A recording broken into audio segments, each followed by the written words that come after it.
বাসার জন্য কিছু প্রয়োজনীয় জিনিস লাগতো। তো টুকিটাকি বাজার করার জন্য চলে গিয়েছিলাম স্বপ্নতে, আমি আর আমার হাসব্যান্ড। তো এই তো নিয়েছি, প্রথমে নিয়েছি নুডলস, যেটা আমার সবথেকে পছন্দের। তারপরে ডিশওয়াশ নিয়েছি। তারপরে ব্রাশের কর্নারে চলে গিয়েছিলাম, ওখান থেকে পেস্ট, কিছু ব্রাশ, কয়েকটা ব্রাশ নিয়েছি। তারপরে কি যেন এসে ধরেছে, সে কোকো পাউডার দিয়ে এখন প্যানকেক খাবে, মানে চকলেট প্যানকেক আর কি। তো সেটাও নিয়েছি, একটা কিন্তু খেয়ে শেষ করা হয়েছে, আবার একটা কিনছি আর কি।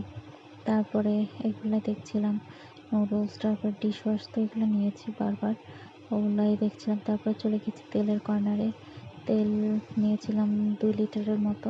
তারপর আমি ওকে বলছিলাম আমাকে একটু ফ্রাই প্যান কিনে দাও কয়েকটা, সুন্দর সুন্দর দেখে। তো বলছে এগুলার বাজেট পড়ে, এখন এগুলো নাও, বলে এত তেল কোনটা নেওয়া যায়, এগুলাই বিবেচনা করছিলাম। তারপর দেখছি সামনে বুটের একটা ছোলা বুট, যেটা সেটার খোসা ছাড়ানো পাওয়া যাচ্ছে, তো ওইটাও নিয়ে নিয়েছিলাম সাথে। এই তো টুকিটাকি প্রায় বাজার করে আমরা একদম বাসায় চলে আসি। ভালো থাকবেন সবাই, আল্লাহ হাফেজ।